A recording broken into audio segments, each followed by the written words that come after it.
I was short on cash and rent was due in a few weeks. If I missed another payment, I was going to be evicted.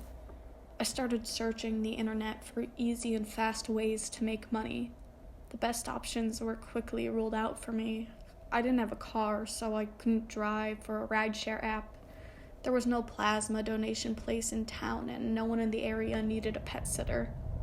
Not ready to give up, I went to Reddit, r/broke. I wrote a simple post. Hi, need a way to make money fast. Any ideas? I expected some thrifty tips, and I did get quite a few of those, none particularly helpful. In between the tips was a post that stood out to me.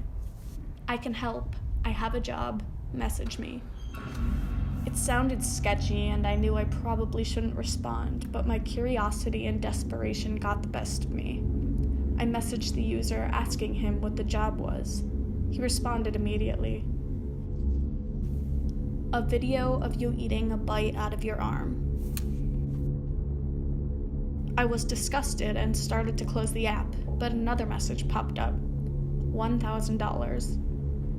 If you've never been without money, you won't understand it, so don't try. But if you have, you know how much $1,000 means. And all he was asking for was a bite.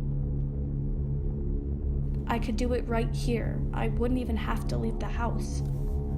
After hashing out the details with the user, I dug up and turned on my old camcorder.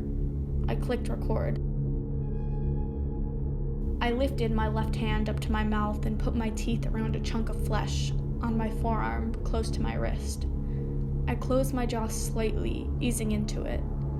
$1,000, I told myself. It will be over so quickly.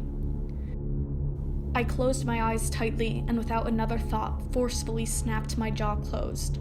Bright white flashed across my vision as the pain set in. I screamed through my gritted teeth, not wanting to spit out the thick cut of meat. Part of the deal was that I swallowed it. Blood poured from my arm and out of the corners of my mouth. I forced myself to chew as tears poured down my cheeks. I could taste the thin layer of hair from my arm. The texture was soft and stringy. My teeth snapped through strange tendons. I chewed rapidly until the piece of meat was just bloody flesh sludge on my tongue. I swallowed, feeling the thick mixture slowly slide down my throat. I sent the video, and the money was wired to my account. I couldn't sleep that night. I laid awake staring into the darkness. I couldn't get my mind off of that feeling. That sensation that came with consuming a piece of myself. The throbbing it had caused my arm triggered a series of tantalizing pulses to run through my body. The taste of the popping blood vessels and the veiny texture of the flesh was seductive. One more bite.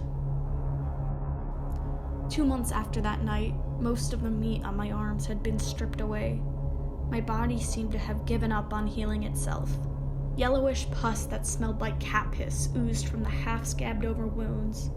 I was feverish. The only thing that distracted me was that taste, that feeling, the brief euphoric release that came with a simple bite. The more I did it, the worse my body felt when it was over, and the more I needed the relief of it again. Around this time, in a feverish daze, I looked in the mirror for the first time in weeks. I didn't recognize myself. I was no longer a man. My arms were trembling. There were more exposed veins than there was skin, and the skin that was visible was bruised and hot. Thin strips of flesh were stuck in my teeth. My complexion was corpse gray. I smelled like roadkill left in the sun for too long. I knew I didn't have much time left before my body shut down. I needed to go to the hospital. I knew they would lock me away in some insane asylum, but I didn't have a choice. I was going to go. But first, I needed just one more bite.